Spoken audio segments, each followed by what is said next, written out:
F7 fighter aircraft আনুমানিক 1টার দিকে আমাদের মাইলস্টোন স্কুল অ্যান্ড কলেজের দিয়াবাড়ি উত্তর শাখার দোতলা স্কুল ভবনে ক্র্যাশ ল্যান্ডিং করেছে। এই দুতলা ভবনটিতে প্রথম তলায় ছিল তৃতীয় শ্রেণী ও চতুর্থ শ্রেণীর বাচ্চাদের ক্লাস, দ্বিতীয় তলায় ছিল দ্বিতীয় শ্রেণী ও পঞ্চম শ্রেণীদের ক্লাস, এবং তার সাথে ছিল প্রিন্সিপালের অফিস, মিটিং রুম এবং একটা কোচিংয়ের ক্লাস চলমান ছিল। তবে ওই ক্র্যাশ ল্যান্ডিং যখন হয় তখন স্কুল ছুটি হয়ে গিয়েছিল, এবং ওই সময় যে জায়গায় টিচার্স রুমের সাথে যে ল্যান্ডিংটা হয় আঘাত করে ওই জায়গায় বাচ্চা কাচ্চারা জড়ো হয়েছিল এবং তাদের সাথে হয়তো কিছু অভিভাবকও ছিল।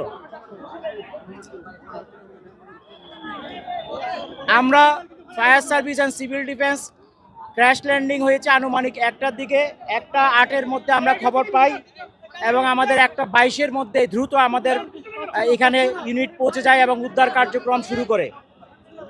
আমাদের মোট 9টা ইউনিট এখানে কার্যক্রম করেছে। বর্তমানে আগুন সম্পূর্ণ নির্বাপন অবস্থায় আছে এবং আমরা উদ্ধার কার্যক্রম চালাচ্ছি। উদ্ধার কার্যক্রম একটু আগে আপনারা দেখেছেন, ক্রেন নিয়ে যাওয়া হয়েছে এয়ারক্রাফটের পিছনের যে ফিউজিলাস বলে ওই অংশটাকে টেনে বের করার জন্য। ওটা বের করার পর ফাইনালি সার্চ করলে আর কোনো ডেড বডি আছে কিনা সেটা আমরা জানতে পারবো। এখন পর্যন্ত আমাদের 6টা অ্যাম্বুলেন্স ছাড়াও আশেপাশে অনেক অ্যাম্বুলেন্স ব্যবহৃত হয়েছে এবং ঢাকার বিশেষ করে সিএমএইচ, ঢাকা মেডিকেল কলেজের বার্ন ইউনিট এবং বাংলাদেশ মেডিকেলেও অনেককে আহত অবস্থায় নিয়ে যাওয়া হয়েছে বিভিন্নভাবে। আমাদের হিসাব অনুযায়ী এখন পর্যন্ত আমরা 19 জনের ডেড বডি উদ্ধার করেছি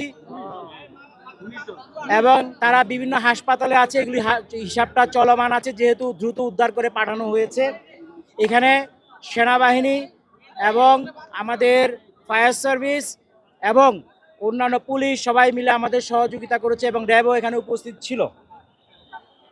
আমাদের উদ্ধার কাজ চলমান আছে এবং আশা করছি এটা খুব শীঘ্রই শেষ হয়ে যাবে, হলে আমরা টোটাল ক্ষয়ক্ষতির ফিগারটা আপনাদেরকে বলতে পারবো।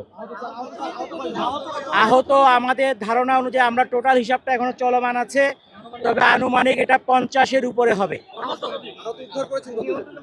এই যে আহতদের কথাই বলছি, আহত উদ্ধার, নিহত আমাদের হিসাব অনুযায়ী এখন পর্যন্ত 19, আর আহত বাংলাদেশ মেডিকেল এবং ঢাকা বার্ন